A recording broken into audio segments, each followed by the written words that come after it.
Wote biko ne biko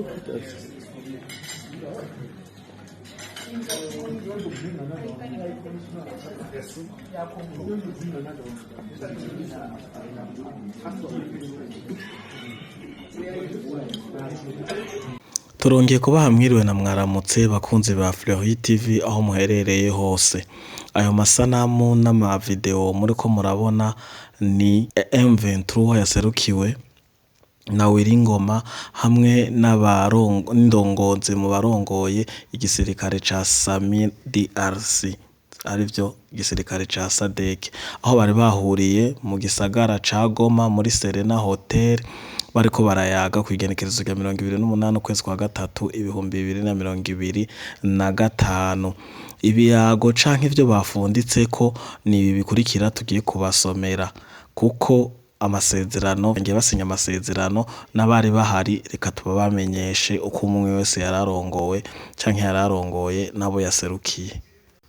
Umutwe w'ijambo w'ayo masezerano uvuga ati the engagement between the chiefs of defense forces of Southern Africa Development Committee SADC, ngo amasezerano hagati y'abashefu canke indongozi zirongoye abandi mu gisirikare bakomoka muri SADC hamwe na leadership of Alliance Fleuve Congolais and Mouvement du 23 Mars, n'indongozi zaje ziserukira Alliance Fleuve Congo / Mouvement du 23 Mars ariyo M23.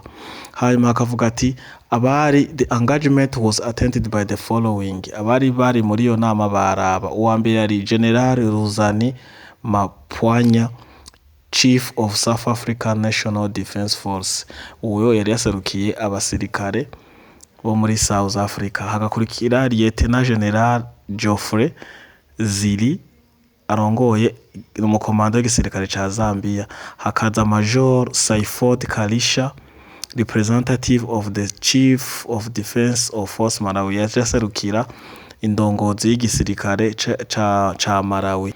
Hagakurikira Major General Ibrahim Michael Mbona, representative of Chief of Defense Forces of United Republic of Tanzania, ariwe yasa n'uwari karagaragara cane nk'urongoye abandi no mu gusinya ayo masezerano. Inyuma y'uyo hari uwo bita Professor Kula Teretsane, Director Organ on Politic Defense and Security Affairs in SADC. Uyo akaba ari umudirecteur indongozi ijejwe impinyanyuro za politike muri SADC. Hakabaho na Major General Sultan Makenga, the military coordinator of AFC M23 and the Chief of Defense of Force of ARC M23.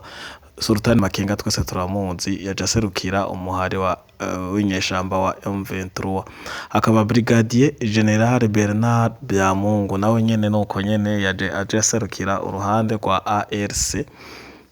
Hakaba uwanyuma yari Bahati Musanga Erasto, the Governor of North Kivu Province. Uyu ni gihe AFC M23 yamushiraho, yibaza ko twese tumwibuka uramatari wa Kivu ya ruguru. Hama bemeranije ko bagiye guhagarika ngo hostilité, intambamyi zose, ngo kandi no kugira ivyo bita ceasefire hamwe ni no gukura abasoda, unconditional withdrawal of Sami DRC troops, gukura abasirikare bose ba SADC ata condition nimwe, atagisabwe na kimwe muri uburzuba bwa Kongo aho ariko arabera iyo migwanyo.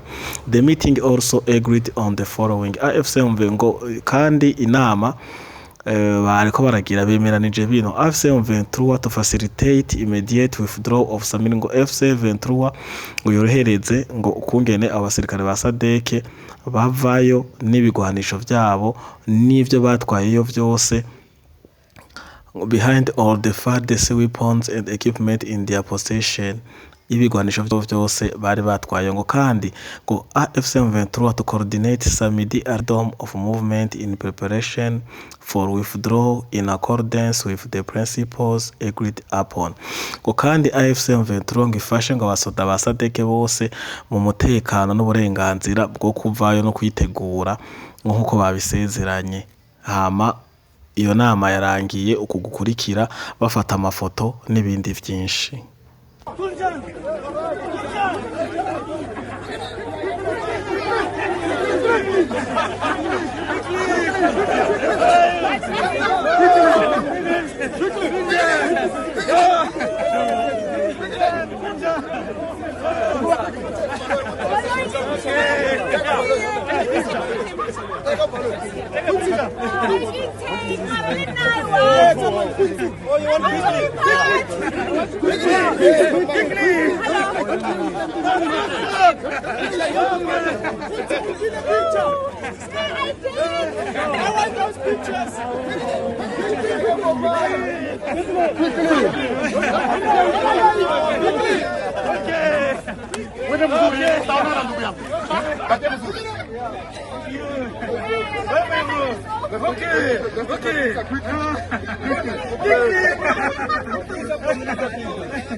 Thank you.